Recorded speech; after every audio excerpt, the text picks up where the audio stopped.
மேலறை தியானம் ஜனவரி மாதம் 26ஆம் திகதி 2026ஆம் ஆண்டு.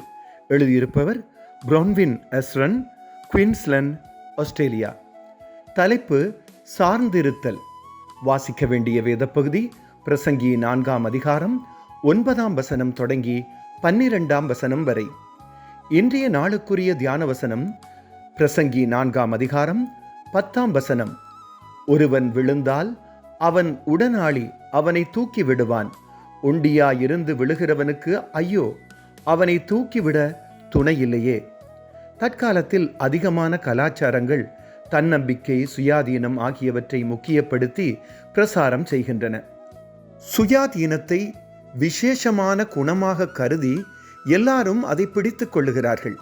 முதிர் வயதானால் அல்லது கஷ்டத்தை எதிர்கொள்ளும் போது அல்லது சரீர இயக்கம் மட்டுப்படுத்தப்பட்டிருக்கும் போதும் பிடிவாதமாக சுயாதீனத்தை பிடிக்கிறார்கள்.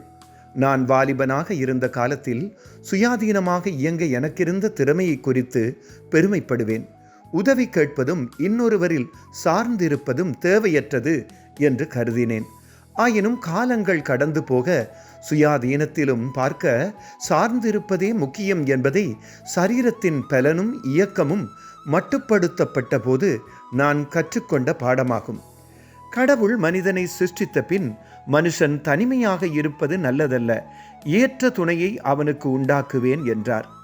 மனிதர் ஒருவரில் ஒருவர் சார்ந்திருக்க வேண்டியதின் அவசியத்தை அறிந்திருந்தார். அதனால் எமக்கு மற்றவர்கள்தான் எல்லாவற்றையும் செய்ய வேண்டும் என்பதல்ல.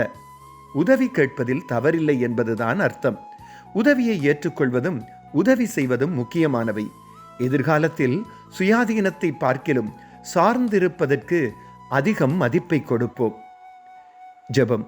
தந்தையாகிய கடவுளே, நாம் தனியாக ஒரு காரியத்தை செய்ய முடியாத போது உதவுபவர்களுக்காக நன்றி. உதவியை பெற்றுக்கொள்ளவும் கொடுக்கவும் உதவி செய்யுங்கள். ஆமீன். இன்றைய நாளுக்குரிய சிந்தனை.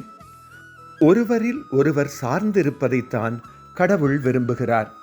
கர்த்தருடைய அன்பும் இரக்கமும் வழிநடத்தலும் இந்த நாளில் உங்கள் அனைவரோடும் கூட இருப்பதாக.